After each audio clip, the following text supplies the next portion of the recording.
Welcome to the Starting Over Podcast. I'm your host, Edward Shelton, aka Dark Logos, and this is a show where we look at the strategies, tactics, and mechanics behind the game of heroclix. Today, I have the Ultimate Broforce, on to. I'm not even going to say to form Voltron, because that's not awesome enough to be some sort of black unimind soul for everybody here. I have some great minds of heroclix for today's African American History Month show. So, in no particular order, I have Mr. Will Holland. Hello, everybody. How's everybody doing? I hope you're blessed and being a blessing to somebody.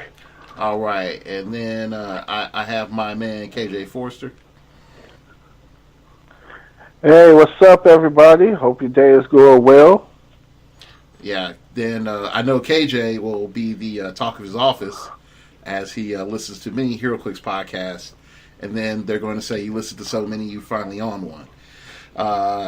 Also, he could also tell people, it's like, yes, I do actually know him in real life. I do actually know him. Fully verified for his office. And last but not least, I have Mr. Kyrie Sampson. Hello, Kyrie Sampson here, a.k.a. Roroni KJS. All right. And so not going to do the other AJ. Oops, sorry, my bad. So today, we're going to do the awesome conversation of what to play for your Black History Month teams. And I have my team built. I'm going to be playing mine Friday. I'll share my team in brief. But then we're going to go into some ideas, concepts, some things that you probably want to remember going into Black History Month, picking a nice team, and also we'll probably be going random into what characters should be used and shouldn't be used, and what we need and what we don't need. So, all right, so let's start off. I'm going to begin with my awesome heroclix team I made. We have a 500 points heroclix figures only, but add-ons are allowed. So I know you guys will get to rip apart my team, but I made it. I thought I'm pretty good. I'm at 499, not exactly 500, but close enough. I got Muhammad Ali. I have Brother Voodoo. Again, this is where I'm doing a Golden Age game, so I had to bring Sexy back. I got War of Light John Stewart Green Lantern version at 165. I'm going to put the Nurse Construct on him, because then you can usually go down, but you always want to at least have the Nurse Construct, I feel. I got 50-point Storm from Uncanny X-Men. I have Hammer from Deadpool and the X-Force. And then I have Civil War OP prize support Black Panther at 70 points, coming in at a nice, smooth 499. So overall, my idea is that I have Perplex, I have Outwit, I have Prob with Brother Voodoo, I have my Free Mind Control, which is not as great as it was before, but it's still pretty good. And this is my first year out with Muhammad Ali, so I had to bring the greatest. I had to bring the greatest to sidestep and punch people in the face. This is my first time playing him, so I'm sort of excited. But yeah, so what do y'all think of my team? First of all, I'm glad to hear that we're getting Muhammad Ali on a team. That's pretty awesome, especially considering that after the watch list, Muhammad Ali probably came with a more valuable thing and everything in it, in the boxing set there that came out during the con season. So. Yeah. I actually am excited. And then the other thing that I'm interested in seeing is how long he lasts, because I do know that if anything else, he doesn't have any damage reduction, but he could just get up on top of people real quick. I want to also see if I can have him charge in, punch somebody, and then sort of sidestep back, to reload or something. But I'm not quite sure. Well, that storm can help move him around too. Yeah, getting into position, I'm not too concerned about that. What I'm more along the lines of worried about is a lot of improved targeting, ignores characters and ignores hindering, and then getting blasted from orbit. Because we don't get theme if you're a Black History Month team. Right. So you're sort of stuck just playing it out of honor. Unless you can find a whole bunch of black soldiers. Yeah. Now, I will say this. My friends have gotten on me that I don't have Chair Panther. And that I did not field an army of Wakandan warriors. So There's a good reason you don't play Chair Panther. There's such a good reason you don't play Chair Panther. I'm willing to listen to this reason. So on my site, we did our top 10 figures and our top 10 favorites, and we also did the top 10 worst. And guess who topped that list? Chair Panther. Yep. All right. Why Chair Panther? It is sad because so to make a long story short, I don't have a computer right now, or rather, I don't have internet access right now outside of this phone, so I can't really go straight to the site and read off the entry to you. But well, if you give me the site, I can get it. It's heroclix. I forgot it's heroclix, and I forgot the rest of it because shameless plug because I know it. Yeah, it's just heroclixin.com. Yeah, heroclixin.com, simple enough. Yeah. So there's probably about 10, 20 posts back now, but if you go, if you do a search for, I'm looking at 10 worst of 2017, you will find the list. Not hard to do. Can we just go ahead and can the black delegation please come together and get Beta Ray Bill on the Black Hero Clicks for this year? Is that possible?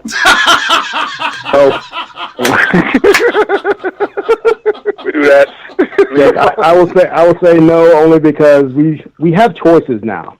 See, if it was still back in the old days, 2008 when we hardly had anything good, then maybe, yeah, all right, maybe. But nah, not today. Not today. Listen, this past year we had Jakeem Thunder, all right? Yeah, really. Yeah. You might be. Let's talk about that real briefly because the last time we got together, we all praised and hailed Jakeem Thunder as the Black HeroClix Messiah because we needed him so bad. We needed him so bad. Are we in a point where we can be in a world without Jakeem for our Black HeroClix teams now? Or is it still... I mean... Jakeem needs to be there. You don't need to be there, but... You make it easier. Yep. You make it easier.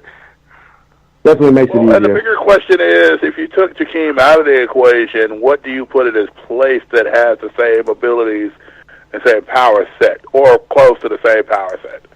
Now that's fair, because if you're stuck in like a modern-only situation, then yeah, I would definitely go Jakeem Thunder. Like, I would redo my team.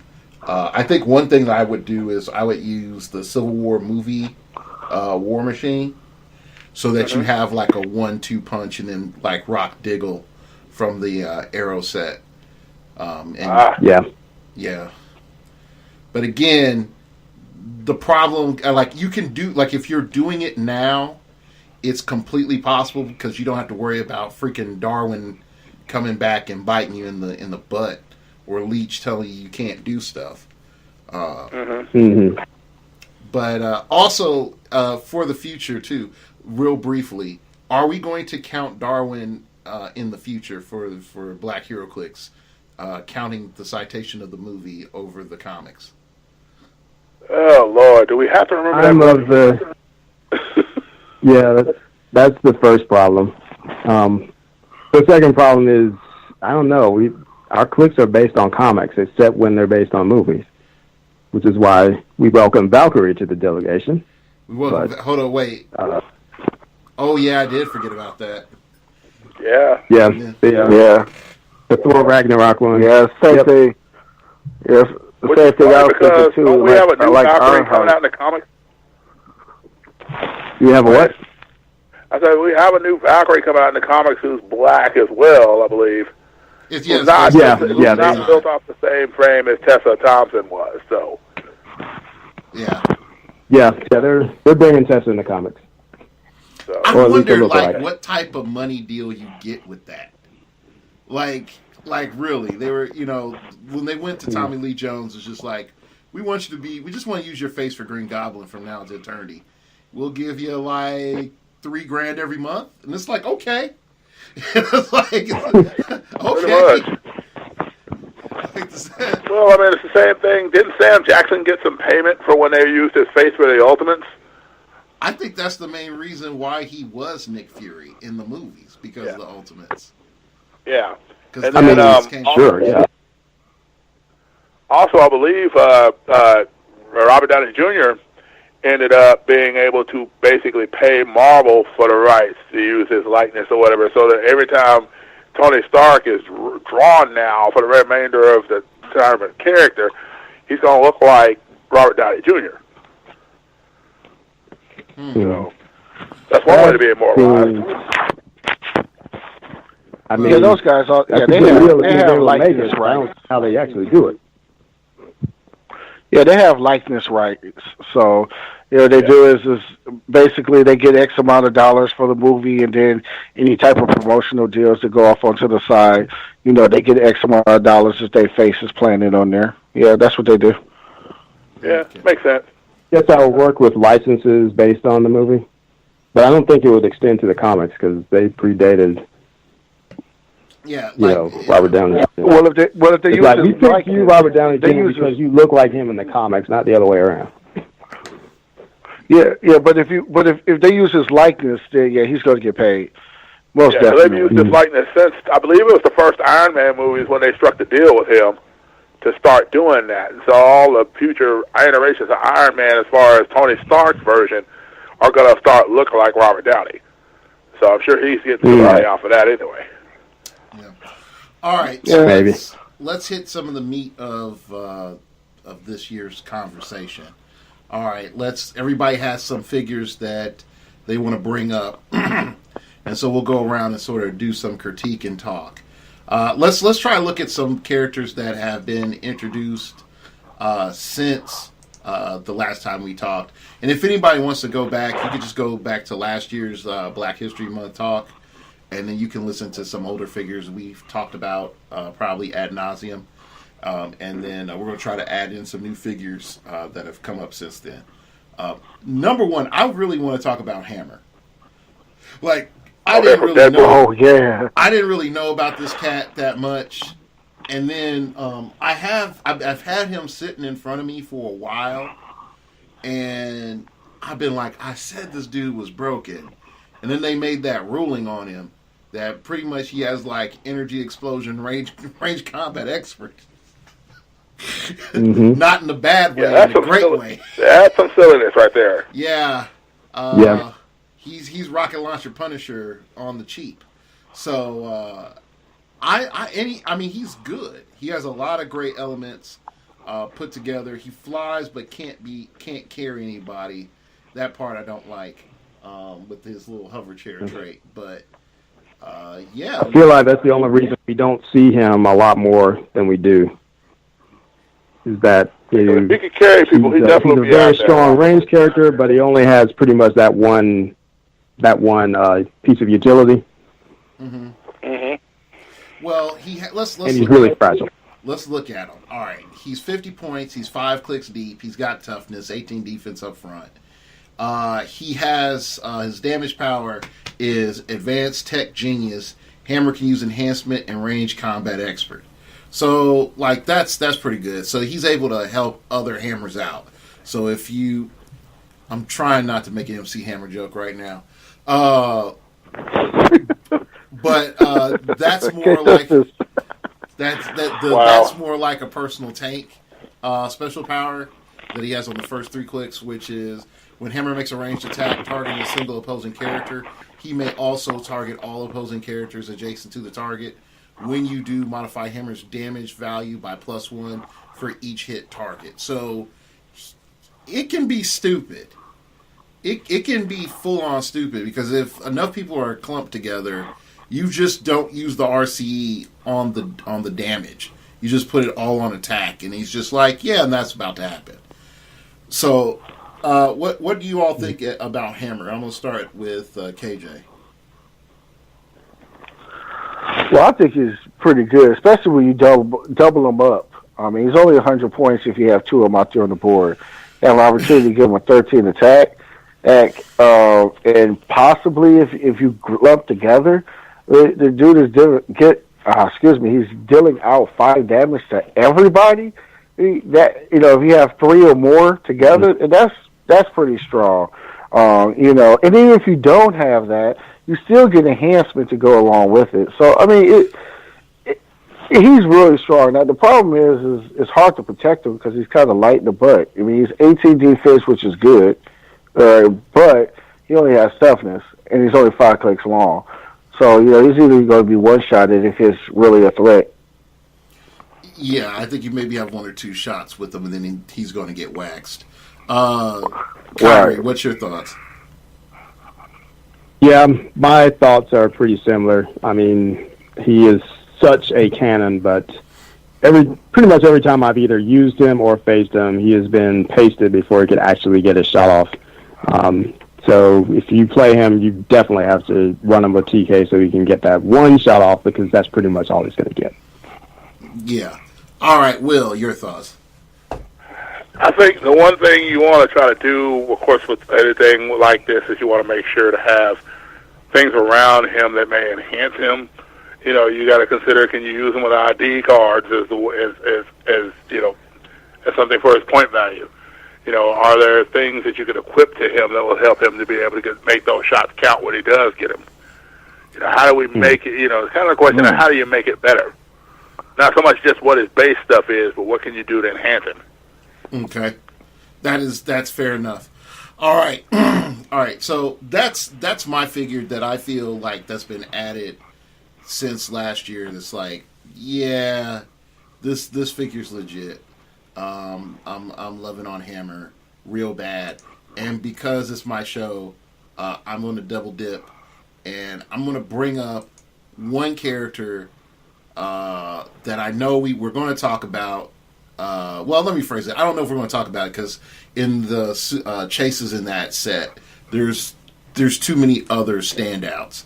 But Chase Black Panther from Avengers Defenders War. So we get Shuri. Yeah, we get Shuri. First time ever in Clicks form. And yeah, she's okay. She's okay. She's not. That's how I feel. She's not baller, but she's okay. Like if you want to do brother, sister, wife outing this year, you could do that. You could do that. Like you could get the black. You get the Storm from I think 10th anniversary that heals any character named Black Panther. And yeah, I forgot about that. Yeah, make it a little bit awkward with that trait title, and throw in another Black Panther of your choice, and there you go. One reason I like Shuri, real briefly, is that she has improved movement, ignores elevated terrain, so she could just like get the drop on people that aren't ready, and she'll just charge up and just wreck people. I think that's a really good thing. And then also she has sidestep traded with stealth. With those two things together, when she starts getting on that Flurry Blaze prob combo, folks will be like, well, she's 2 squares away. She can't do anything to me. And she's like, nah, sidestep, keys your car type thing. That's how I look at it. Pop them claws with that anti-metal. But yeah, I mean, other than that, she works just like any other Black Panther. It's just she's a lot more expensive.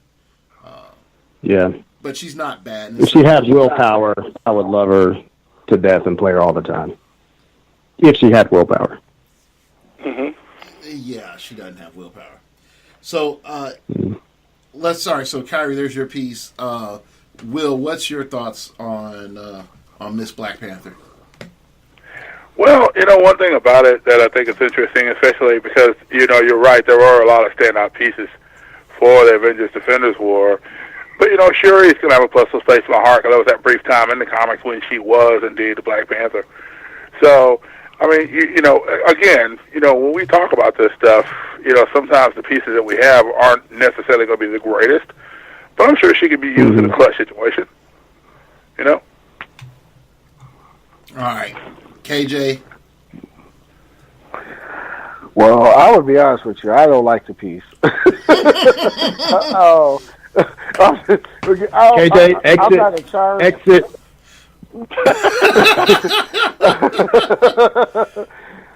No, I think the piece is okay. I mean, I personally, it's not my style. A sidestep charge is great. But with 3 attack, I don't know. I mean, it has our wit. It could do some things. It could be a good call-in. We got Black Panther ID. He could call in and possibly do some things with it, but it just doesn't do enough damage for me. Now, if it started on the, I'll call it the Flurry Blaze Prom click with 11 with that sidestep, then, maybe Shuri would get some love. But other than that, this is not that kind of piece I'll play. It's not that kind of party. That's fair. All right, cool. All right, so let's go ahead and move on. I'm going to go around and we'll talk about each other's nominations for this year. So let's go ahead with KJ. What figure do you want to bring forth this year for everybody to look at? Well, I think this figure. I did some research. I was like, I want to find something that maybe somebody didn't know that happened to be a character that's of African American descent. And what I found out was Ironheart happens to be one. Mm-hmm. And we know how good Ironheart is because hey, it was part of the national winning team with Howard Brock. And I mean, you talk about a piece that's going to take 1 damage no matter what. Okay, but then you have an opportunity to roll a d6 and hopefully it just doesn't kill itself. But I think right, but it's only 25 points. And it brings so much utility. I mean, with Outwit, you got Prom on the dial, you got Perplex on the dial, and the ultimate mastermind fodder for a minimum of 1 shot. I think is a very, very good piece. Okay. All right. So I'm mixed on Ironheart mainly because I feel like my luck with her has not ever been like good. It's either because I haven't played her, but it's like every time I face one, it's like, all right, 3 attacks into Ironheart. Here's number 4. Nope, that chick's still alive. And I'm like, good God, just get off the field. Can you get off the field for me? I've worked too hard for this to go back now. So that's my feeling on Ironheart. Kyrie, what's your thoughts on Ironheart? I don't understand why you hating on Ironheart because I mean you just explained why she's good. Sink all those attacks and she's still there. She's still there. Now me, I've had the opposite luck with her. It seems like half the time I played her, she got one-shotted because she rolled bad. But she was actually part of my. If I was going to go to Worlds, I was going to bring an all-black everything team. Oh, it was going to have her on it. Nice. It's not a team that would win, but I would have so much fun. And people who wanted to like train up for rocks, I said, okay, try it against this. And if it couldn't handle that, it wasn't quite ready for prime time. So yeah, Ironheart's all right with me. Okay. All right, Will, your vote on the Ironheart. I was really upset because when I heard we were getting the Ironheart, I was hoping for the complete armor. And we didn't quite get that with this version. And as far as I know, we haven't gotten, yeah. So that was my main disappointment, I guess. I mean, I do like the prob, I do like the outwit, I do like the different things that she has, and I do like the fact that she could potentially take a lot of damage before dying. But overall, it kind of broke my heart because I felt like we got an incomplete version of something that I really was hoping we would get with Riri. So. Yeah, I'm mixed on Riri. I'm not going to front as a character, but I wanted to see more with her as a character, not just. And I got donated a bunch of Iron Man stuff. I like from start to finish. I would have loved for a little bit more character development with Riri, other than oh my gosh, look at her hair, which I'm not hating on that because everybody knows I'm lacking. I'm definitely lacking in the hair department. But you're not the only one, brother. Oh man. Anyway, we're not going to sidetrack into my follicle deficiencies. All right. So, Will, what's your figure that you want to bring up? He was mentioned, and so as far as I'm concerned, I'm going to consider him the one from the comics. I'm bringing to the table the X-Men, the newest X-Men sets, Prodigy, 30-point, heroclix. Starts off an X-student when this character's or an adjacent friendly character's attack roll includes exactly 1/5, modify that target's defense by -1. Okay, I get that's a little bit tricky, and I get that's very specific. But man, when you can do it, imagine Hammer shooting at somebody and then rolling a 7, and you needing a 7 to hit that person, and oh look, one of them's a 5, so now your defense is down by 1.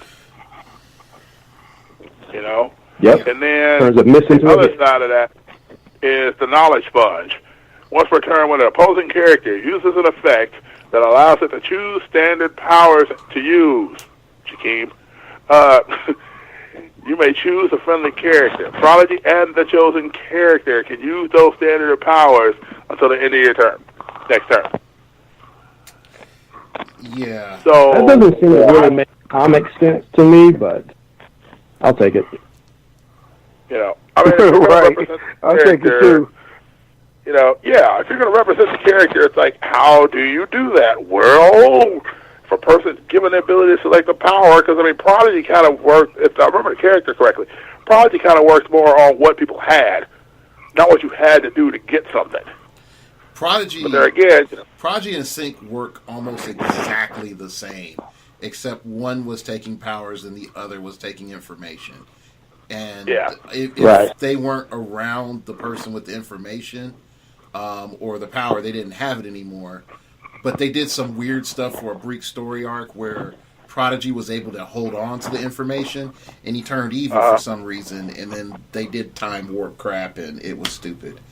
So, well, I guess Marvel's message is give black people too much information and they turn evil? I don't know. No. I had a problem with it because for those people who have listened to older shows of my desire for Sync to be in heroclix, it's like hardcore. Like hardcore. I really wanted him. And they sort of crapped on him. And I'm sort of mad. But the problem that I had for Marvel for a bit is when it came to like teen X-Men that were black young men, all they did was steal powers. So I didn't know if that was like a subconscious thing that they just didn't forgot about the era in the 90s when all they did was ride skateboards. So, there were skateboards, then there was power. Just saying. Yeah, so Rocket Racer, Night Thrasher, shall I go on?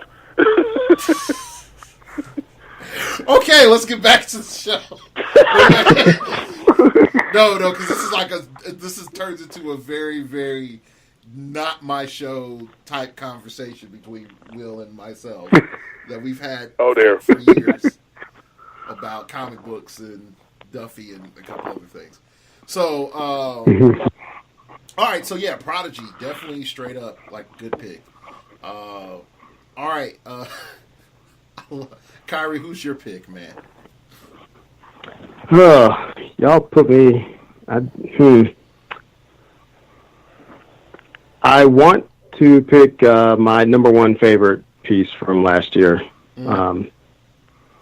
She is Afro-Latina. I'm going to claim her as Afro-Latina and say that Miss America Chavez is my selection. Okay. She's kind of a standard flying brick, but it's her trait which allows her to target somebody with a close attack and then put a portal, or at least immediately put a space portal from which, or next to which, every other person on her team can be placed next to it and make an attack against whoever she was attacking. It's a good way to make close combat teams work, and it's one of my favorite things. Okay. I have that piece, never played it. I always felt like it had potential, but her point cost is rather steep. So, like, she's what, 100 points?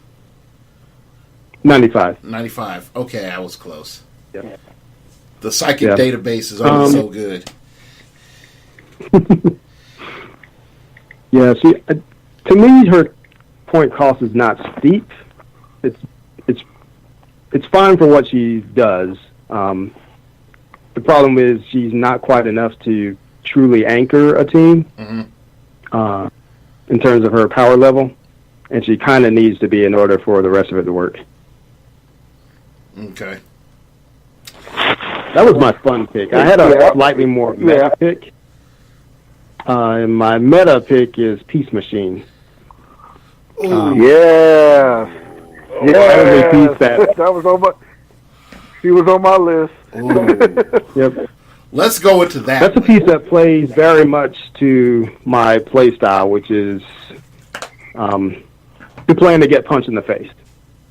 That's my play style. So Peace Machine is a piece that allows me to do that and still actually be able to play.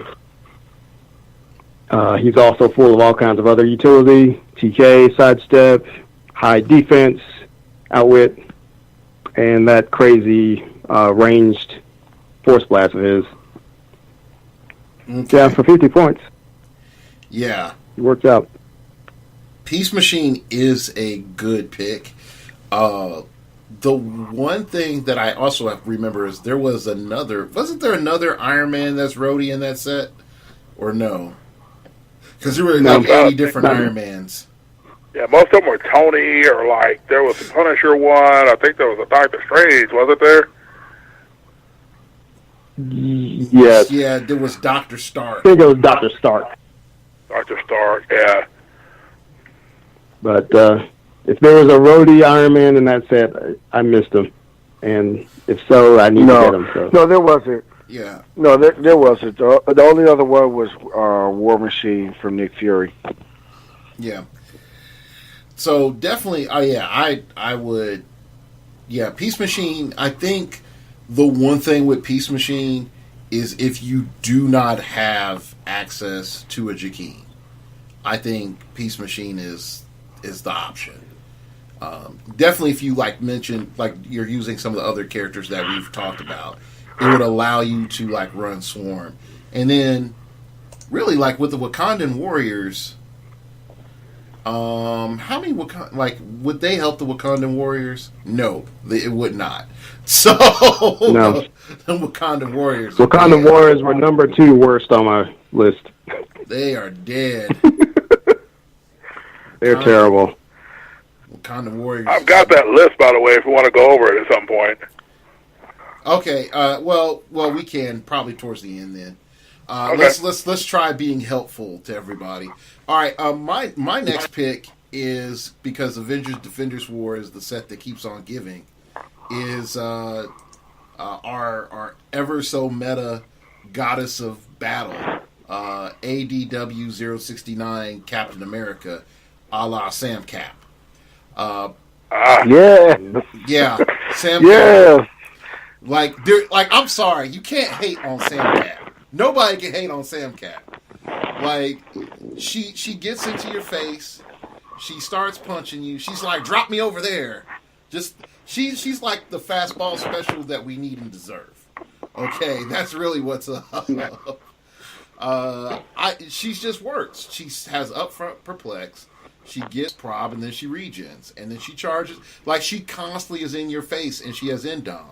And her range isn't killer, but she's in your face. She doesn't need a bunch of range. So, Yep. yeah, if she makes whoever's carrying her faster. So, I like it. She's the red principal in 40K. You know, for the I think it's like the trolls or the whatever they're forget. I'm messing it up. But I know 40K people are going to get on me. But I think it's like the trolls, and they're like super stupid, and they're made of fungus, and goblins. I think it's goblins. Anyway, but whatever they paint red goes faster. So, like, that's the thing. She operates in the same principle. Whoever's carrying her goes further and goes faster. So, she's all kinds of magic.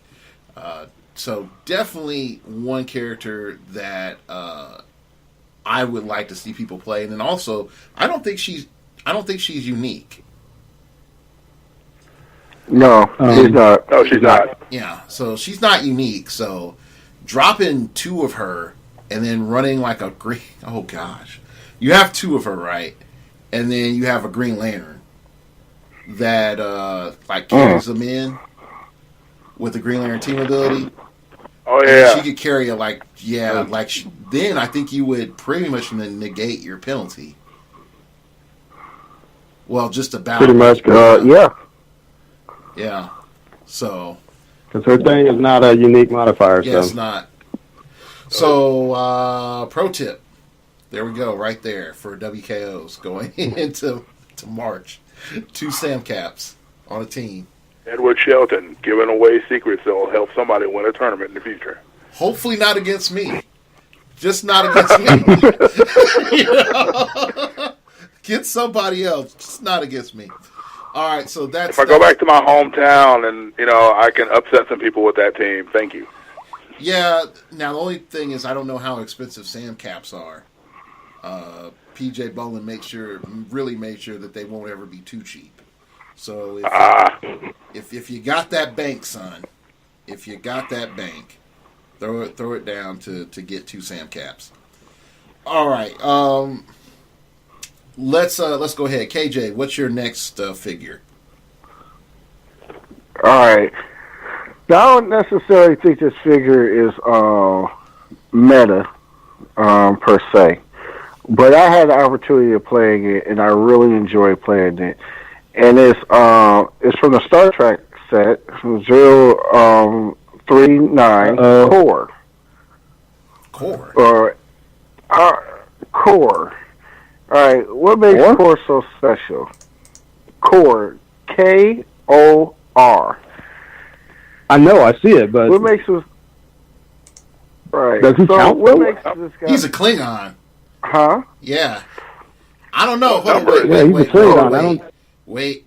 We have to talk about this with a delegation, because that technically is blackface Klingon. yeah, I don't know. I did not include He's a Klingon, homie.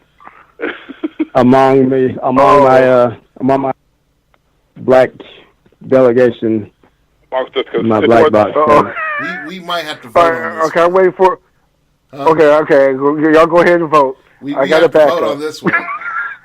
Because Yes. who played My Core? vote is a no. Well, Michael Dorn plays Worf, but that's not Worf. No, that's not Worf. Who I want to look at the actor credit. Dude, you gotta go that deep. I Black feel man like plays that's it. Okay, so that's definitely a no. There's 2 Steve. people that have played Core. One is John Colloquial. Oh, heck no. Nope, that's a white guy. And the other one's a white guy, Okay, too. So, nope. all right. Blackface. All right, well. Unfortunately, Corey is voted down by the delegation. Dun, dun, dun, dun. Okay. I feel. I really wanted to talk about him too, but okay. All right, he got vetoed out.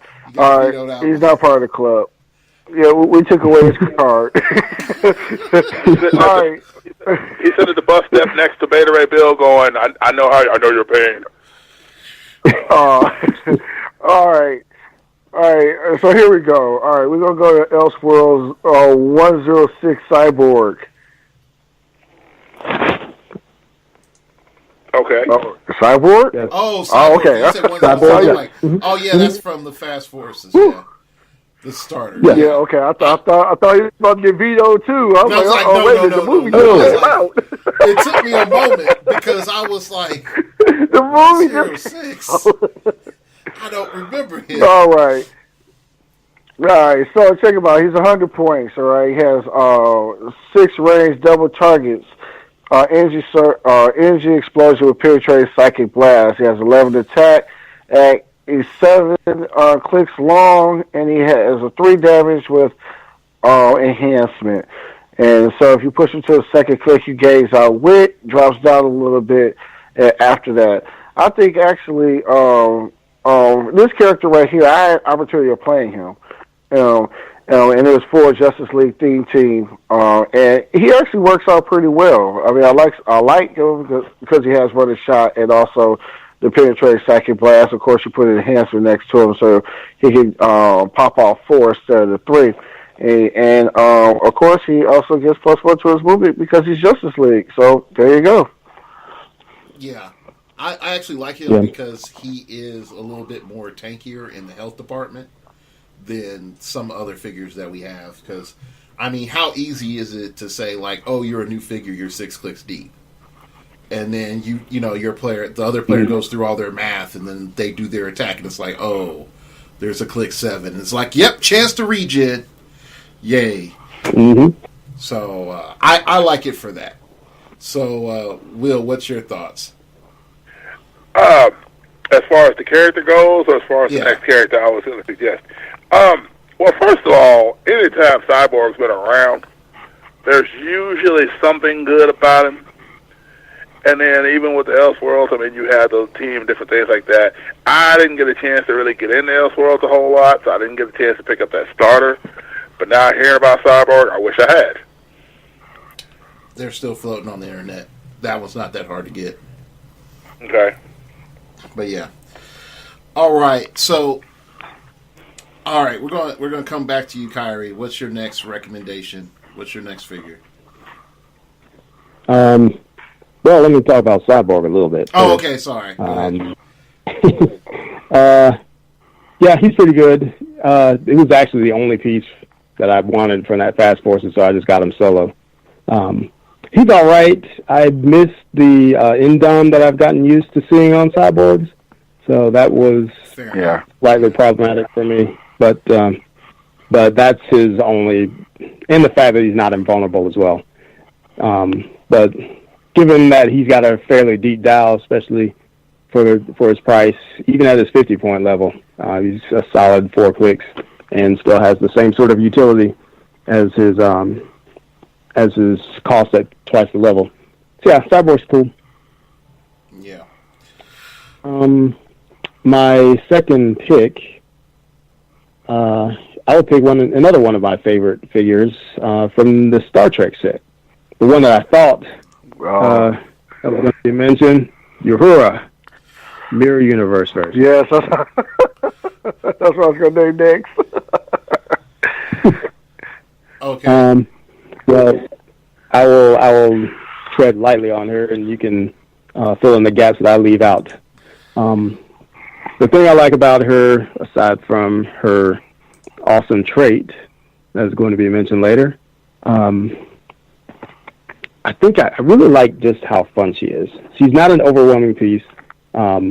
She doesn't, what's the word? I think the lack of willpower on her keeps her from being broke, whereas she could easily be broken if you like walk her up to somebody and then just start turning this stuff off and start fricasseeing them. So yeah, you hear a mirror universe in the belly shirt. All that Blaze Claw's fangs, man. All that Blaze Claw's fangs. I do love that. Look, to start off with, too. and oh look, she's got a Mystics team ability that's not actually Mystics. So those few people who have immunity to it, you don't have an immunity to her. Oh, yes, you are correct. Oh man, that is correct. Now, I will note, Mystics itself is the only thing that got changed. They didn't. Did they officially change like all the other ones, or did? Because I didn't. I had that little forum bookmark for a while, but I lost it. If you push WizKids on it, they'd probably say yes. We changed the rest, but no, there's nothing official. Okay, hold on. You talking about her mirror universe? No. Team ability? No. So, like, if you go into WizKids and it says Universal Team Abilities, see, I'm looking at it right now. It says Mystics. Each time this character takes damage from opposing character's attack, after resolution, deal the attacker 1 penetrating damage, uncopyable. There is nothing that it has for Mirror Universe. Nothing that is there for Arachnos, Kaiju, and I know there's like, it's not Kabuki. I think Kabuki was stealth. There's some other. No, yeah, there was some other team ability. Cross gen. There you go. It was cross gen. Yeah. Yeah. So. But not ever saying that team ability again. Yeah, we won't. So pro tip, if anybody really wants to push something, and you want old Mystics back, and you're playing Golden Age, you can get old Mystics back. Yeah, but you better run it by your judge first, because they might say, same team ability. Yeah. But technically, according to the rules, it's not. So, but judges rule. I mean, judges are supreme, so. Yeah. Okay, I have a question for you, Kai, real quick. Why didn't you pick Lieutenant Uhura? Because she's sort of strong, too. You said, why didn't I pick? Yeah. Because I'm thinking about my favorites that I did for my site, and I only had 10 slots. Fair enough. And if I open it up to more than 20 different pieces. Okay. You just do a part 2. All right, Will. What's your next figure? All right. So remember that time when Black Panther decided to take over for Daredevil for a while, and he became a member of Hell's Kitchen. Pepper's Farm remembers, and so do I. The worst part was I was about to say that. All right. And there goes that joke. Okay, so number 101, The Man Without Fear, being Black Panther, has improved movement, ignores hindering terrain, ignores elevated terrain. And it starts off with a couple of good clicks of 11 attack, 18 defense with invuln, 18 with toughness, 3 damage. But it's and then Dom. But that's the special stuff that gets him. It really is. It says he has a trait that says the new protector of Hell's Kitchen. When the Man Without Fear can use stealth. The Man Without Fear can use stealth. At the end of your turn, if the Man Without Fear occupies printed hindering terrain, you may heal him 1 click. Okay, so first off, it's really interesting. It works with the special movement power that he has. It says then they must still fear the devil from the darkness. The Man Without Fear can use sidestep. If the man Without Fear occupies printed hindering terrain, he can use hypersonic speed with a locked speed value of 6. But if he doesn't end his movement in a square of hindering terrain, deal him 1 unavoidable damage after his action is resolved. And so since he has the ability to use sidestep, even if you get in a situation where you're not able to get into hindering terrain somehow by the end of your turn, if he's still around that next turn, you can always get him back in printed hindering and heal him a click with his trait. Mm-hmm. So he's a good striker. The one thing that was interesting was there was a period of time where people were talking a lot about Marvel Knights, especially with Grenade, Punisher, and some other characters. And so that character, I feel like, really would work with that team, with that kind of team, or just with any martial arts game as well. Yeah, he's got a pretty deep dial, especially with 75 points. Okay, so that's my reasoning for selecting the Man Without Fear. Okay, I gotta give you props on that one because I've played him and I forgot about him. Because the only thing I had a problem with him was he had to be in like printed hindering terrain to get his freaking effect off. Because if it I kind of wish it just said hindering. Yeah. But the printed hindering terrain is the only thing that holds him back whatsoever. But I really wish it wasn't like that. Yeah. Gosh, man. Agreed. Oh, man. I'll say this. I went to bat for that figure so hard. I almost burned my venue down over it. I almost burned my venue down over it.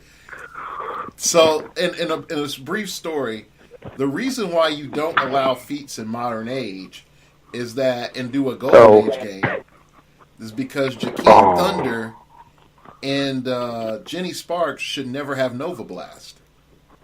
Oh, gosh. Nope. But I'll just leave it at that. Jenny. I'll leave it at that. I don't want to traumatize my venue too much between that time and 2 weeks ago. I'm still trying to recover the He cred. said 2 weeks ago and just left it. Like, we're not even going to talk about it. That's okay. We're not even going to talk about 2 weeks ago. KJ knows about 2 weeks Oh, ago. you gotta tell. You gotta tell that one. No, I can't tell about 2 weeks ago.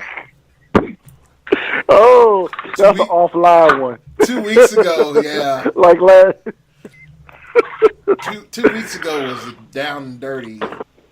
This is tales that the FBI says, like, here, watch this video, and then everybody throws up. And they're like, oh, we did them like that. I'm like, yeah, I sort of did. So, did they shout out World Star at the end? That's all I want to know. No, it wasn't that type of party. I'm glad. It was not that type of party. But to quote KJ, I had to go. Well, let's say it this way. At least you didn't get an Academy Award like I did. For the acting job. Oh, Lord. Oh, wow. Yeah, Okay. we'll tell that story afterwards. Okay. Let's keep rolling. I seem to live in Avengers Defenders War because I actually feel like this is the set that did the best for black characters. If you can't fit shifting focus Black Panther in your team, something's wrong with you. Like if at minimum you can't fit shifting focus Black Panther, something's wrong. And it shouldn't cost you more than $3 to get both of them. Now, I will say this though. If anybody wants to dispute about this, it's not the best Black Panther that you can get, and after the nerf to Avengers team ability, it's not as good as it was. But it's not bad. It's not bad, just not as good as it was. And that's how I'll leave it. So I'll let a free-for-all comment on shifting focus Black Panther. Y'all are yay or nay on him. I definitely like him. I liked him when I got a hold of him. As a matter of fact, in my stuff that I'm moving to where I am now, it has in the box it has the one I mentioned earlier, and then it has the 2 shifting focus Black Panthers. So I'm good to go for at least another year or so. Okay. All right. Is this? We'll try to wrap this up real quickly. Are there any other like standout characters that anyone wants to bring up? Storm. The Ellie Storm. Oh yeah. Yes. Ooh. Yeah. Ooh. Yeah, the Ellie Storm. The running shot pulse wave ID cards just coming out. Probably going to drive that ID card up to about $80 for that card. No. I mean, No. No, I rebuke that. I rebuke that.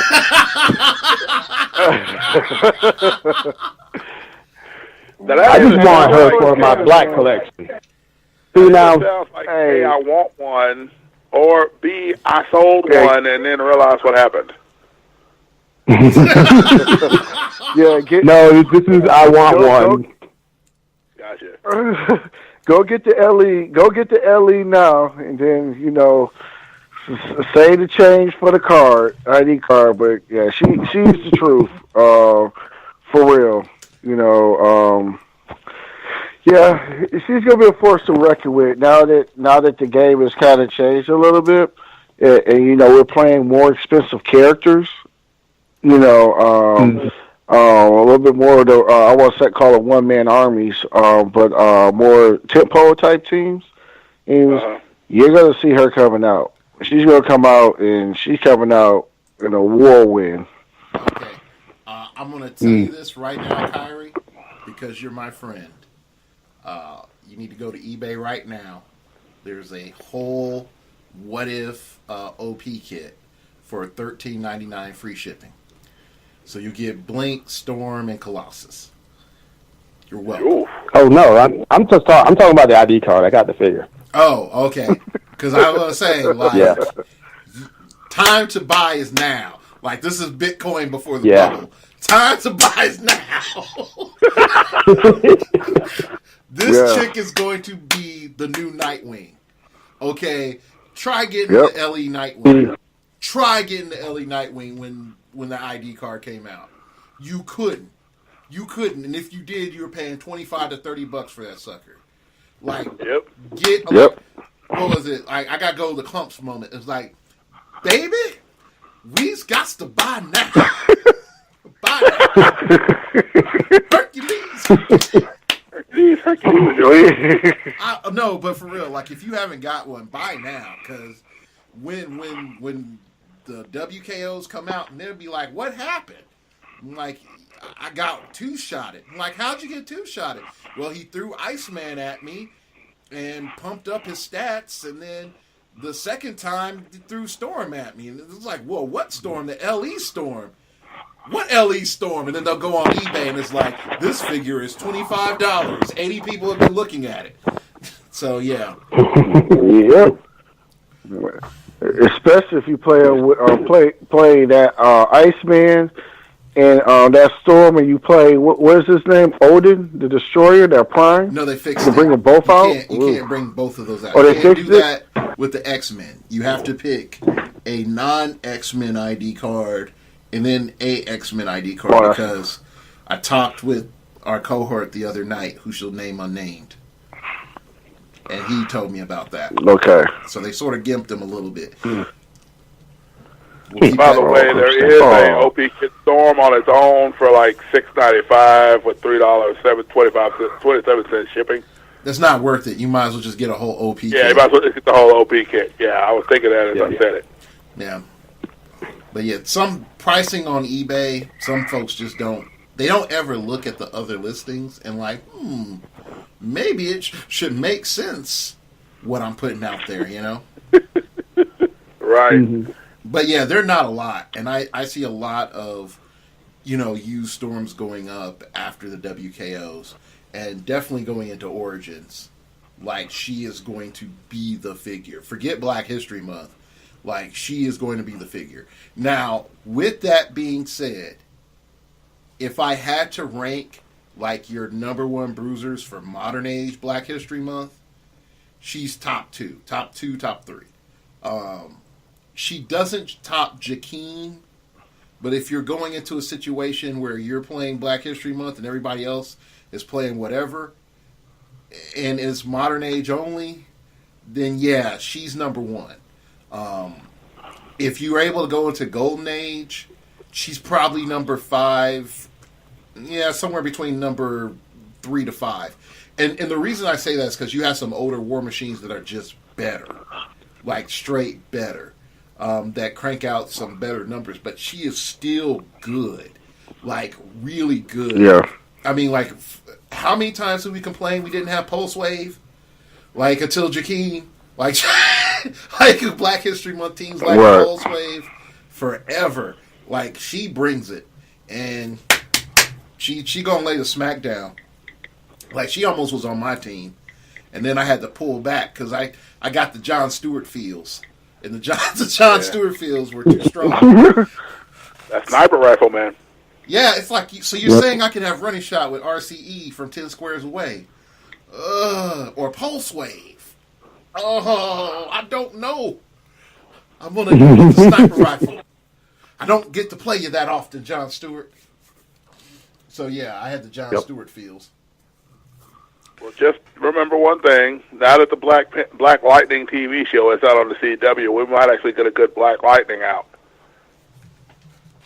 Maybe, maybe. And there's also a pretty good Black Lightning miniseries DC is putting out that's kind of juicing them up a little bit. So I see what you did there.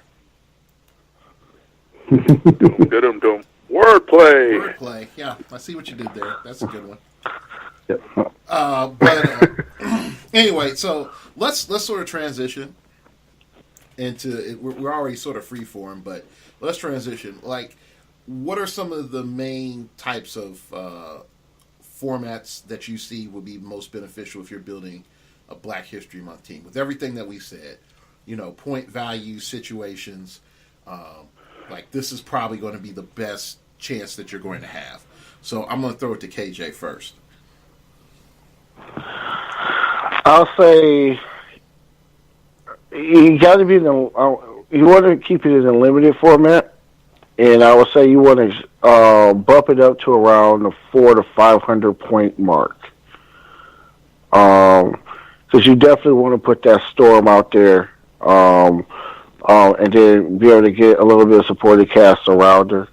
So I'll say between limited format at 400, 500, and it can go either way, modern or golden. Okay. All right. What about you, Will? I'm gonna say, actually, that was what I was thinking. I was thinking around 400 points. To give you variety, but at the same time, not go too big. And then, definitely I would go a little bit more Golden Age, so that way you have options to be able to run with. Like, in a perfect world, I'd run a Baxter Stockman somewhere, just for if no other reason, just, for the perplex and so forth. Well, okay. So. All right. And what about you, Kyrie?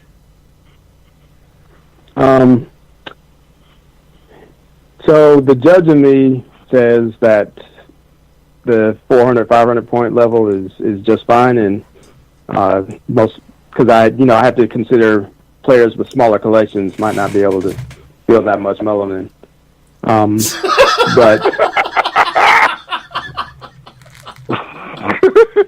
go ahead. Sorry.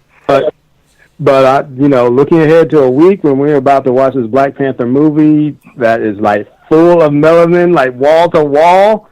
I'm like, let's just go big with this. 1,200 points of blackness. Wow. Problem is, I'd probably be the only one who could actually play it. Because I've made a very focused effort to collect every single black character in this game. If we make it Golden Age, it's not that hard. It shouldn't be as hard. But if it was Modern Age, whoo, we dig. The field of team that big in Modern Age would be pretty difficult because even with the amount that we got, there's a lot of them are like low points. Well, it's either that or you're fielding like 5 Thunderballs or something like that. Mm-hmm. So and nobody wants to field 5 Thunderballs. No. Why would you?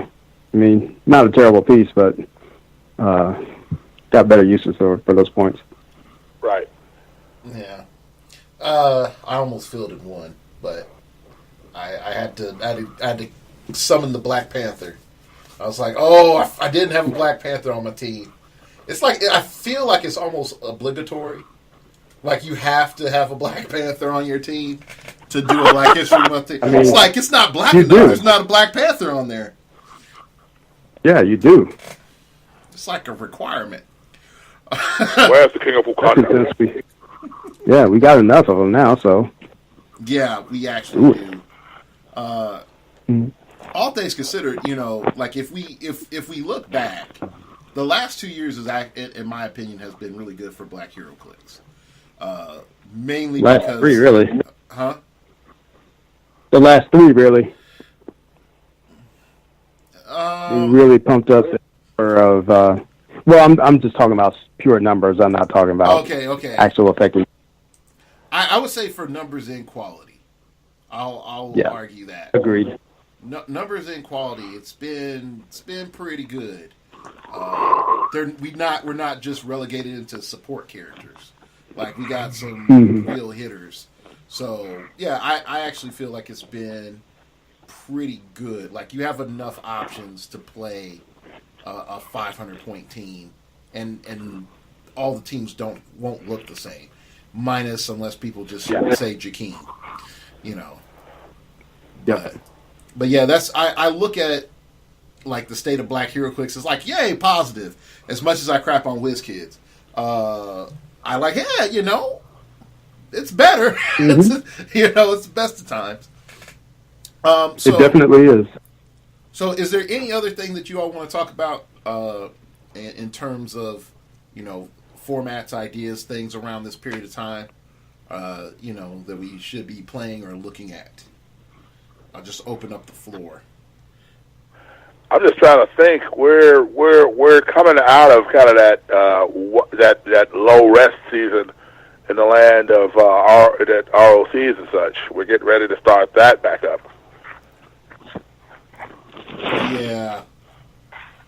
Yeah. Well, technically it has started. The problem that I see right now, and this is just my personal view, is there aren't a lot of events right now, but there really haven't ever been a lot of events early on. And then once we start getting more events around March, that's when ROC will open up. Well, let me say that, not March, April. And then ROC is going to open up. So April, May is going to be hectic. Origins is going to hit. And then we're going to enter in the summer, Rock'em Sock'em Robot season. Retirements and all that stuff. Okay, let's. I've wanted to have a guest on and talk about retirement in the game, and so this seems like the perfect time since I have so many credible people on here. Well, how do you all think that the game's going to change after retirement this year? Because previously, we were saying like, we still have Nick Fury, we still have Jakeem, we still have Goblin King, we still have these other things, blah, blah, blah, blah. We still have ID cards. We're losing a lot of staples. A whole lot. We'll lose a lot of that come this year. Yeah. A lot. So what's everybody's thoughts on that? So I'll start off with Kyrie. What's your thoughts? As to what we're losing this year? Or we're losing, and where do you probably think it's going? Your thoughts about what we're losing.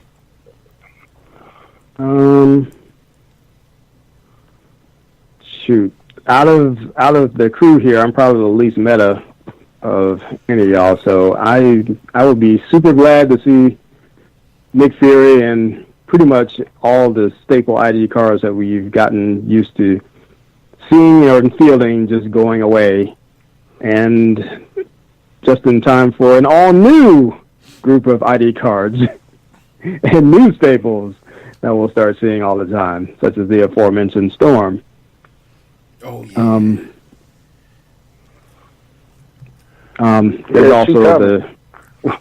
yeah. There's also the meta effect of these middle fingers to pick up power pieces. that X-Men Xavier School is bringing us. Well, they also have to look at, too, the meta that they started forming really during the hype and the high time of Nick Fury set. You're not going to get to see what the world looks like without Nick Fury and all these other bigger pieces in it with bigger, longer dials. If you notice, a lot of the sets after that set really started to go down dial size to where the magic number is about 6 clicks per average. Mm-hmm. Yeah. So you're going to see a lot of pieces that have a little bit meatier weight on them in some cases to be able to hold their own a little bit better. Yeah. Yeah, and here's my problem, and I wish Realms would do this, and it would make Realms still viable in the future that is to come.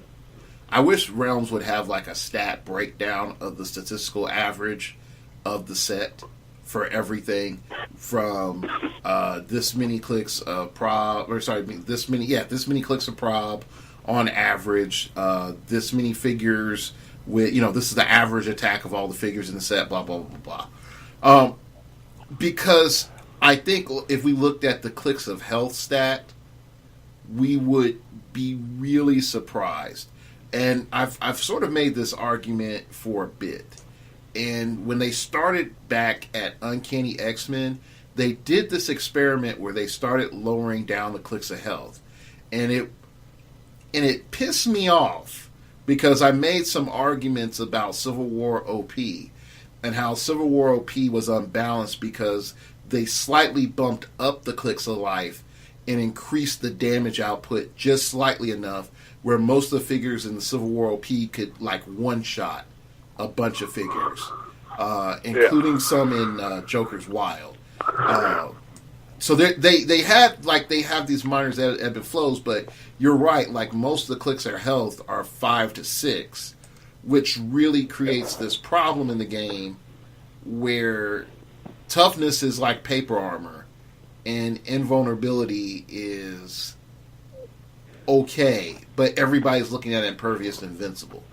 Like, if that's your damage reduction, and that's the only thing of value, then you have a problem. But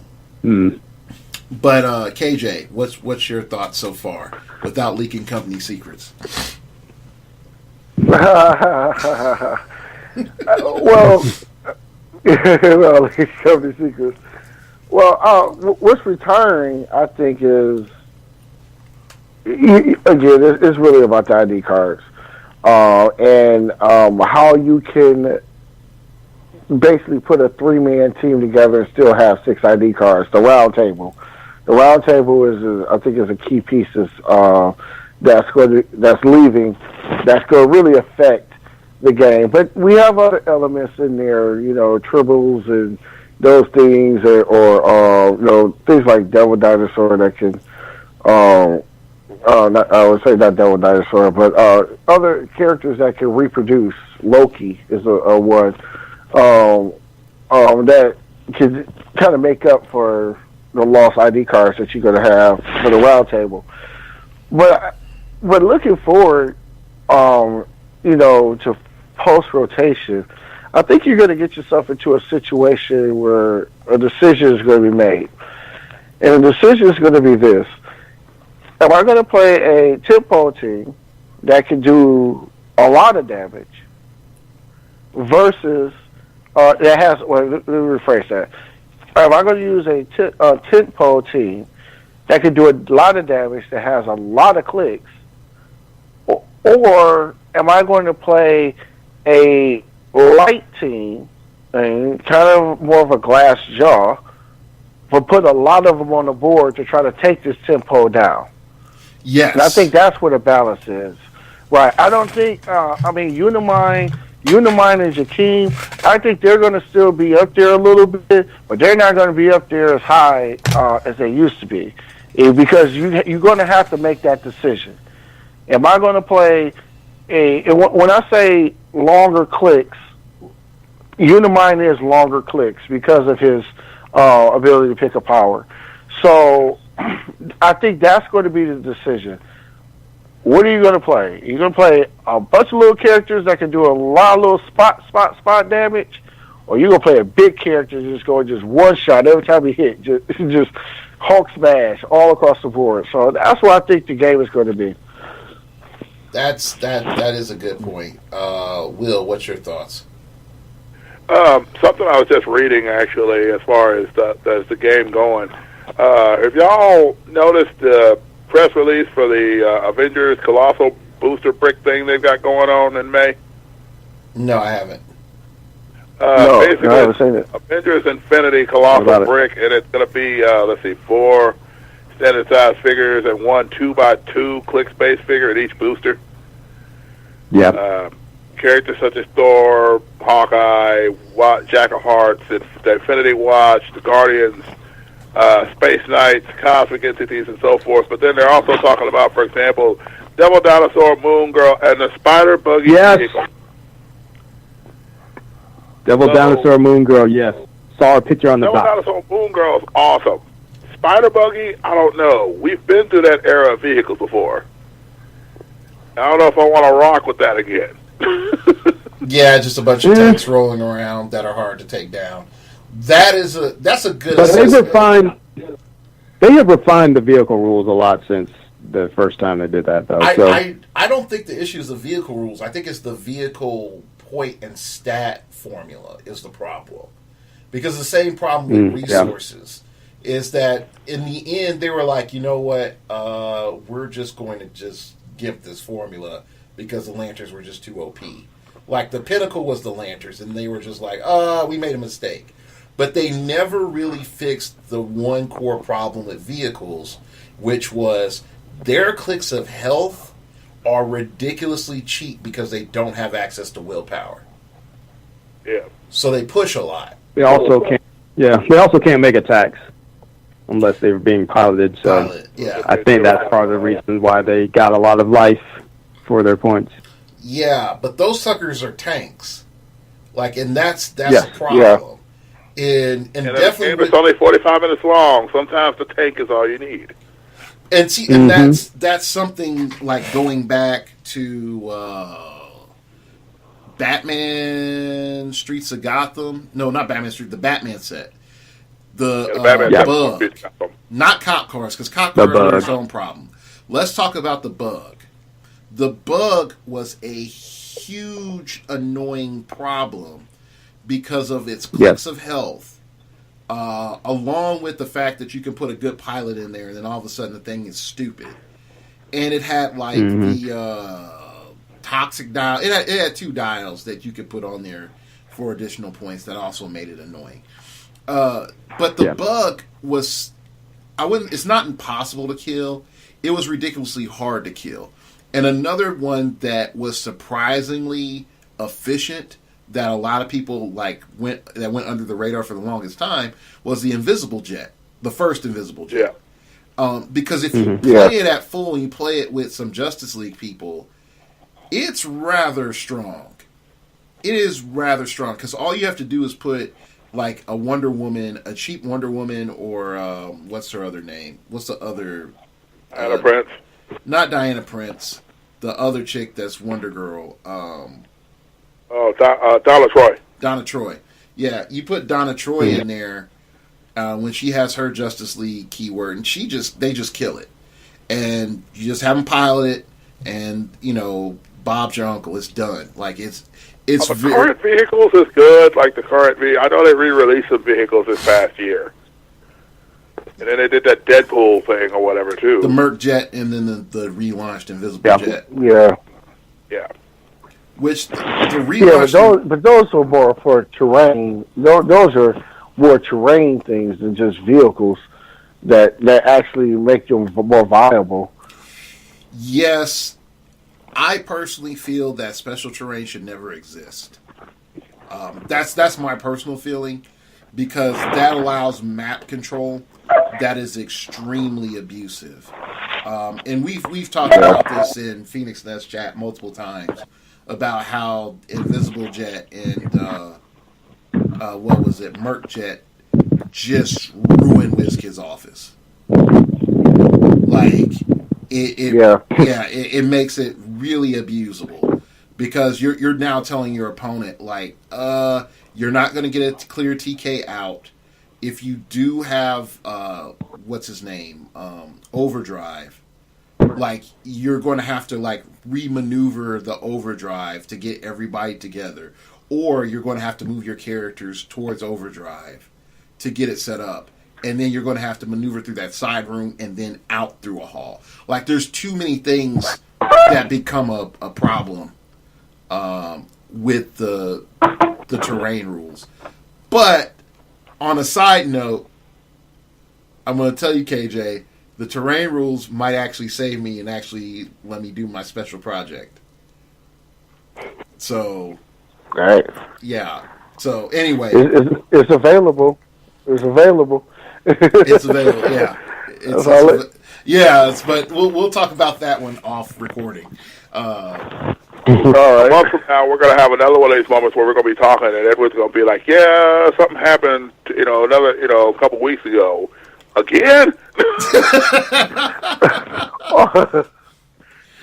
No. This one's actually going to be at a WKO, so. Oh, gotcha. That one. That's why it's top secret, but. Gotcha. Fair enough. Yeah, it's top secret popcorn right there. But I actually do think like the terrain element changing, but also bringing back a long dial life is a problem, because let's look at this Xavier School. Let's look at Xavier School. I'm going to try to be more positive due to a request of a listener. Let's look at it. You have too much like 2 damage. You have way too much 2 damage. For it not to be a problem. And if I start introducing, let's just say, a character that's 160 points and they're 18 clicks, they don't have an offense worth a darn. And they're not like, because of the vehicle rules changing, their printed attack and damage values don't mean jack anymore. They really don't. So, unless they have autopilot. Let me correct myself. Unless they have autopilot. But if we're looking... Oh, crap. Did my internet go out? Uh-oh. Or did Realms go down? Well, I'm if still Realms talking went to down, you. hallelujah. I'm still talking to you, so... Yeah. Uh-oh. So that means that the Yeah, I internet... still hear you. Yeah, okay. Yeah, so the internet did not go down. Realms went down. Okay. We were all doing too much research for this project. It was this podcast, so you tore it down. I got other websites going down. If Google goes down too, then I might be cutting out here. Oh no! Oh no! Hold up. This is not going to go well. No, Google is up. Okay, so yeah, I think it's Realms is just down. But if you look at Uncanny X-Men, it's Realms is down. If you look at Uncanny X-Men, there's too many clicks. There's too many characters like, oh, hey, man, I do 2 clicks of damage. Hey, guy, I do a bland 3 clicks of damage. And then I might get this other effect off, and I might be able to do something. But other than that, I have 2 clicks of damage. And you start introducing long click dials. And I'm not talking about like 7, 8 clicks. That's doable. That's a fight. I mean, even if you go up to 10-click characters, we already know that that's going to be a 200-plus character, 200-point-plus character. That's fine. But when you start introducing, like, for 110 points, I got a 17-click character. So I ran 2 of them because I know it's almost statistically impossible for you to kill these suckers with me having a medic on the back. Then, you have a problem. So... And again, I probably just helped. Well, another thing too, an event. Well, here's another thing too. That I look at vehicles. I look at vehicles as like it's almost like a shield. Oh, because you may not get all the special powers from a character. Well, actually, you do. You get their attack or damage. You get their, but more importantly, powers. You get the standard attack or damage power. Yeah, their standard power.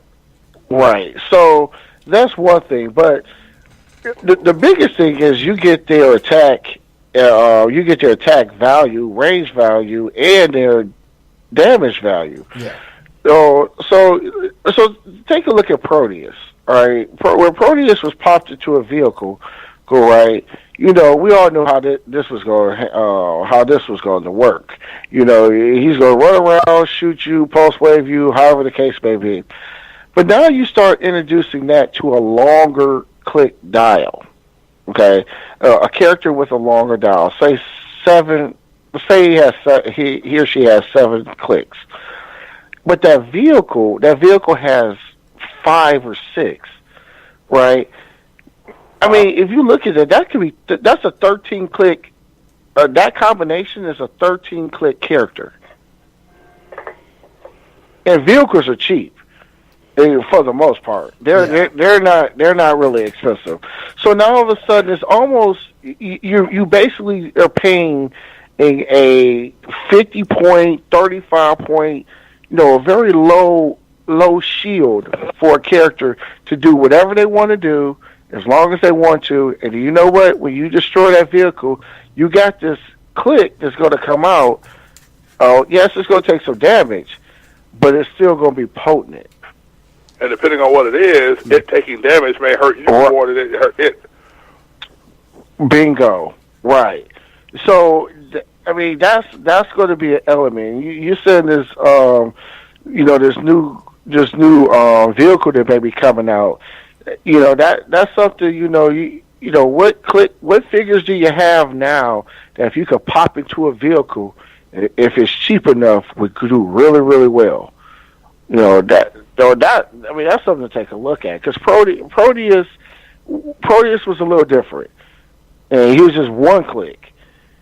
But imagine if you got something that's 7, 8 clicks long, and you put them into a vehicle that's 5 clicks long or 6 clicks long for 35 to 40 points. So you're talking about is Wolverine. You're talking about Super Wolverine. Yeah, Wolverine. Now, like that. Yeah, you're pretty much functionally talking about Super Okay. Wolverine. Sorry, I didn't mean to interrupt you, but go ahead. Sorry, I apologize. No, you're right. That's one. I mean, this dude got 3 stop clicks on him. Yeah. Right. Okay. Now, he doesn't care if you burst out. I just regen. Oh, back on top click. All right. Yep. Let's do it again. Now, I don't know how that affect range. I don't know how that affect a range attack, but you never know. Wait a minute. If I'm not mistaken, doesn't the invisible jet have hypersonic speed at the beginning? Yeah, your range would be 0, though. Your range would be 0. The new one? The new invisible jet, a visible plane, I should say. Doesn't it have hypersonic speed? I do not know. Yeah, because that would be funny right there. I think it's the Merc jet that starts with hypersonic speed. Yeah, I know one of them. Look it up right now. Bear with me just a moment. Realms is back up, by the way. Oh, it is? Yeah. The invisible plane does have hypersonic speed on top now. Okay, there we go. Right. Now pop not just pop Wolverine in there.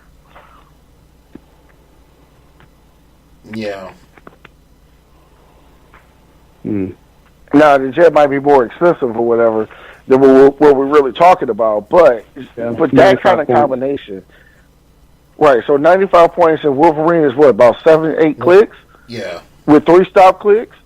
Okay. 125. And the right. So now 150. 150. Sorry, 150. Okay.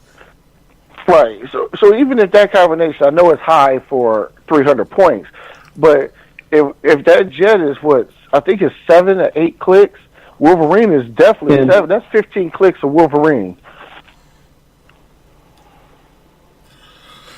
Real talk. Real talk. You bring up something that might be the one thing that helps save Jakeem, because Jakeem's stats are a baller, and you see a Darwin on the other side of the field, you would have first turn immunity from Darwin. But you are forced to pick powers each turn, so he will eventually die. So you pop Jakeem inside of an invisible jet or a Merc jet, and you're like, you still got to deal with these stats, homie, and I will kill this Darwin before all said and done. Yeah. Right. And he has all the protection in the world. He has all the protection in the world, and when you pop him, Dang it, you're making me happy here because I'm thinking of ideas I shouldn't be thinking about.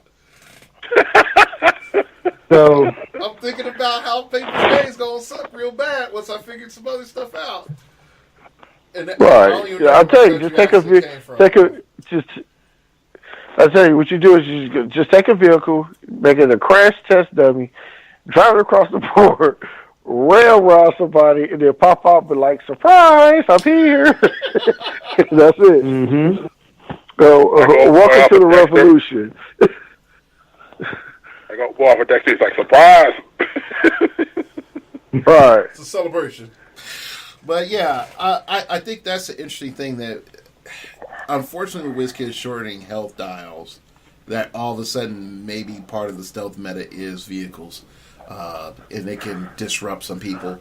I also think the other interesting thing is the only resource that we have is the Punisher van, and we have enough good Punishers to use those objects with the Punisher van, but no one ever uses those objects. I know they're one use, but still, like, nobody ever uses those objects. And I'm still sort of surprised on that. But because you don't have a good Punisher character. Yeah, you do. Rocket Launcher Punisher. Rocket Launcher one. Rocket Launcher Punisher. That can actually field the board. That can field the board. And then if he can field the board, you don't need the van. But you use all his equipment.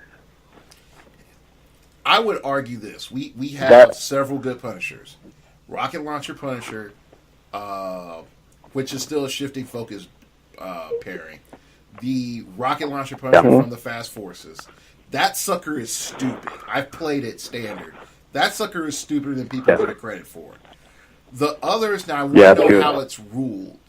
The Iron Punisher and then the Doctor of the Strange or whatever. I don't know if the female Punisher. The female Punisher, I'm not a fan of her. Punisher. I'm not a fan of her, but she does work. But what was his name? It's like, is it Doctor of the Strange? It's not Doctor of the Strange. Is it Punisher of the Strange? Punisher of the Strange. Oh yeah. I know you talk about. Yeah, I don't know what Punisher of the Strange. Yeah, Punisher. But that dude is great. Punisher of the Strange, I like him. And I think he's going to be a hero. I think he's going to be a silent hero if folks know about him. Anti-hero. Yeah, because I think I'm going to say this. After this round of WKOs, there's going to be a whole list of characters that folks are going to be like, oh, I didn't think about that. I'm just going to call it now. And I know that's an easy call because everybody's afraid of, or risk averse because Jakeem and Unimind aren't the safety nets anymore. And we sort of seeing that Shredders aren't as safe as everyone thought they were. But I'm going to call it. So, all right. We've been at this for a bit. Any sort of final thoughts that y'all want to go in on? My final thought is basically I just want to go through and list every single Black Clicks that was released this past year since the last time we did this. Okay. All right. So I'm not sure if we should actually count him, but it looks like the Human Bebop from Shredder's Return. He is definitely dark skinned, but he's got like a purple mohawk. So I don't know. He's black. Okay, you say that? You say so? I'll take it. Yeah, he's black. All right, he's in there. Deadpool next for us. We have Bedlam, Anarchist, Tombstone. He's albino, and Hammer rounds out the black delegation in that set. Avengers Defenders War was the blackest set of the year, with Black Panther, Shifting Focus, Luke Cage, Wakandan Warrior. Black Panther also Shifting Focus, number 18. The 50.29, number 29, Black Panther, Wakabi. In the chair, Black Panther. Man-Ape, Oh gosh. I Sam forgot Wilson, about that. Captain America, Ironheart, Shuri, Black Panther, Man Without Fear, and then the Marvel Knights Fast Forces, Luke Cage. Yeah, that was the blackest set of the year. Yes, so black. Yeah, that's a lot. Wow. What If only had one black character in it, Peace Machine.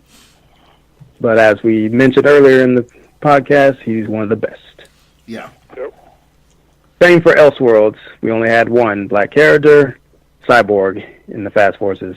Ooh. Also mentioned him. Ooh, really? That's what I mentioned. No, I know. Yeah, that's the one he mentioned. Yeah. But still, I didn't even think about that. Oh, wow. In the Mighty Thor, gosh, did we only have two? Thunderball and who else? Thunderball and Hatut Ziraze. I thought Hatuf the only was a one. white guy. No, White Wolf is a white guy. But the Hatut Ziraze, they're regular Wakandans. Okay, all right. Because there was one era where there was the White Panther, and there were two White Panthers. There was that one from that one line that was actually a black guy. Another is like the adopted white son guy. That is White. The adopted one is White Wolf. Okay, all right. I messed up. All right, so there we go. The next that we have is Thor Ragnarok, with two versions each of Heimdall and Valkyrie. You can build I think you can build a 400-point team with those. Maybe only 3. I can't do my math right now, so. It's late. It's late, people, for folks that don't know. Star Trek Original Series, we have the 3 Uhuras. Lieutenant Uhura, number 29. The Mirror Universe Uhura Super Rare, number 38. And the Fast Forces / Starter Uhura for 50 points. She is Lieutenant Uhura as well. And finally, in the upcoming X-Men Xavier School set, we have Sync, Penance, Oya, Storm, M, Prodigy, Gateway, and that's it. Yeah, real quick on that one. A lot of people don't know the history of M and Penance. And that's a good story. That is a really good story. Because you find out, you get this little spiky girl, and then inside is M, the hot chick, which is 2 sisters independently, which is a little weird. So, but yeah. Yeah, it's really weird. It's really weird. There's a lot of explaining to do about that. Too much to explain. Yeah, too much to explain. But also, one of the side notes, my boy Sync did not pick up M because she was a snob and dated Jubilee. Props to him. So, yeah. Not at first. Yeah, he didn't date her. Sorry. Sync dated Jubilee first. I don't think he dated M at all because M was she was a diva for a good chunk of Generation X. She put the D in. Sync and M synced up. Haha, see what I did there? That's not as witty, pretty late sir. in. You should have said Everett and M synced up, and then I would have gave you bonus points. They actually started to become serious about each other before Sync took his dirt nap out of X-Men continuity, which I'm still mad about because I raged why? Yeah, I've talked about that enough. Like, there's no mutants around. He gets killed by 2 white guys in a pickup truck with a gun rack. Because only black people can talk about racial issues. Yep. That's the stupidest thing. It's the stupidest idea ever. We need to talk about race. Where's our black person at? We got to get our black hero in here because can't have 2 white people talking about race. That's racist. Nope. Some would call them racist for that. Yeah. And then let's have the black guy die so the other characters have something to feel. Yeah. They pretty much did a time to kill. They did a time to kill without the good scenes of it. Right. They beat him and drug him with the truck. And because it's been really awesome to see Samuel L. Jackson drawn in there. Yes, they deserve to die. With that thing. Yeah. But yeah, so But I'm glad we finally have Sync and Clicks. But he sucks. I want freaking Parallax. Well, I want Phalanx War Sync. I want Phalanx War Sync. That's what I want. Well, not Phalanx. Edward, I want a good steal. Have we had a good steal? I'm just saying. I think we had a good steal in Origin, but that was like how long? 10 whole years ago.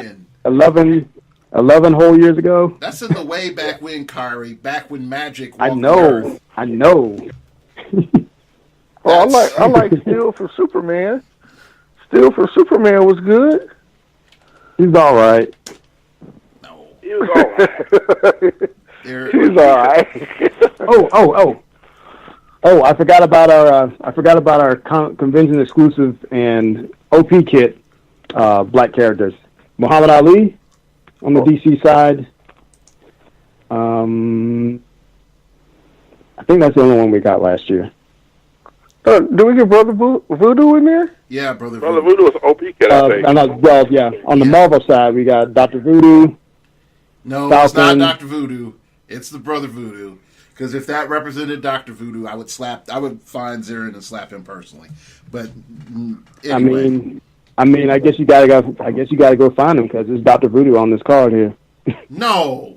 Oh, really? Yeah. Yep. Oh, I really? think he's right. I think it is Dr. Voodoo. Let me search it. Yep. Oh, wow. Oh my gosh, man, no. Yep. You're your tiny little 40-point. So yeah, Dr. Voodoo, Falcon, Miss America, Storm. Yeah. Oh, disclaimer: I'm not going to go slap Zarin. So if anybody wants to send it to him, it's a joke. I'm not going to try to slap Zarin. I know we're in that type of world now where I have a disclaimer like it's a joke. Okay. Right. Joke. All right. Well, that's it. We've had this ultra long episode. I've had fun. I hope you all have had fun listening to this episode. So everybody gets to plug or shout out all their nice, cool stuff. So I forgot how I started this last year, but I will start with Kyrie. Go ahead and plug away. If you're ever in the Atlanta area, come by Challenges, Games, and Comics. That's where we have our heroclix events on Saturdays about midday. Because of my work schedule, I probably won't be there, but my peoples will. And anytime, go over to heroclixin.com and read my blog where I just talk about the fun of heroclix. Yes. He is the yin to my yang. There we go. Mm-hmm. All right. KJ. Well, if you guys are in the Northwest Indiana area, come over to Creative Comics in Griffin. That's where we play on Sunday nights at 5 o'clock. And, hope to see you guys there. Okay. And last but not Will. All right. Well, I don't have a store yet. I just moved to Kentucky. So I have a store where I play at currently. I'm working on that. But when I am not talking HeroClix or working or whatever, I do write children's books. So those are available at www.amazon.com/author/William Holland, all typed together. And then also, I have a YouTube channel myself, not quite as powerful, as cool, or awesome as Edward's, but that's okay. I'm working on it. www.youtube.com/BigWill, where you can hear stories, things about writing, all sorts of stuff. Yeah. All right. Awesome. So, like I said, check out all of all their respective shout-out locations / services, all the other good stuff. I am working on the Twitch channel So if you want to preemptively sign up for the Twitch channel and maybe catch a late night where I'm testing everything out, it is twitch.com/startingoverpodcast. Currently, I am the only person doing the game of heroclix on Twitch, and unless there's this other guy doing Tab App, which shout outs to him or her or Twitch playing Tab App. I don't know. Wow. So, but I haven't heard about that in forever. Yeah. So I'm the only person there, so you can go over there and preemptively sign up for my channel over there. So for those people that don't know, last show I was like, hey man, put your comments down below in the direction in which you want the channel to go. So pretty much what I'm going to do, I'm going to experiment with Twitch. I'm going to try to announce on the channel. I'm going to do a little hey man, I'm about to stream this day. More than likely, I'm probably going to try to stream on a Wednesday, maybe twice a month, and just see how it goes. Because right now Wednesday is probably my most free day, and then we'll go from there and see if this is something that should be done every week or not. But I am going to experiment with Twitch, and I am going to introduce two very specific things on Twitch since I'm still working with OBS. Number one, I'm going to be looking at maps and taking those maps into Roll20, and you'll see me in real time draw vectors and stuff, and points of attacks and things you can do on the map, like I was some good basketball coach that I can't remember right now because I haven't thought about sports in a while. So yeah, insert your favorite sports coach here. And then also I'm going to be playing a series of games I like to call hardcore casual, where it might be myself playing against myself or another Phoenix Nest member, just playing casuals stuff in Roll20, just having a good old time and laughing about it. So nothing too hardcore, but we will try to focus on placement and what we could have done better and stuff like that. So that is it. I have potentially some other surprises coming this year, but they're not done yet. And as soon as they're finalized, I will let you all know. So, like always, you can follow me on... one more thing. Yep. In my quest to get all the black characters, I learned about a couple that I did not realize at first. Both Black Lantern and Red Lantern Spectre are Crispus Allen. I did not realize that until I looked at the real name. It was like, oh, snap. So I need to get them for the collection. And Dr. Spectrum from Guardians of the Galaxy, he is an African named Kinji Obatu. Interesting. What? So I had to add him. Yeah. Yep. Not the Prime. Because the Prime... Not the Prime, no. The regular Super I know Rare. the Prime was a white guy. I read that book. Mm-hmm. The Prime was a white guy who liked doing the freaking Shape of Water stuff. Okay. Okay, yeah, you sort of threw me on that one. All right, yeah. So, you can follow me at StartOverPod. It came from outer space and said, man, I actually need to go and update my list to get more black superheroes. That's not even good. That's not even good. That's below par for me. Oh, gosh. All right. You can follow me. You can see random stuff. I'm going to try to get Twitch linked into Twitter. And as soon as that works, then yay. You might actually find out when I'm live on Twitch. So follow me on Twitter is becoming more and more important because YouTube doesn't always like us. And by us, I mean YouTubers, not black people. Anyway, you can email me at startingoverpodcast@gmail.com. That's startingoverpodcast@gmail.com. If you wish to opine, keep it piffy, keep it interesting, keep it awesome, baby. Let me know what your wishes and desires from the new Xavier School is and how they were crushed by Coalition. all your hopes and dreams of having those ID cards and how they're so expensive on the secondary market. And last but not least, if you want to donate to the show, we are, taking strides this year of making the show better, more interactive, and more fun. You can go to startingoverpodcast.blogspot.com and dust off the cobwebs of that website, and then donate directly to me, and everything will be used to make the show better. All right, I'd like to thank my guests. I appreciate them. These aren't just people I brought on; these are actually people I talked to. So it's not just the black delegation out of our Love of Chappelle show. It's actually people that I respect. So I like to thank you all for listening.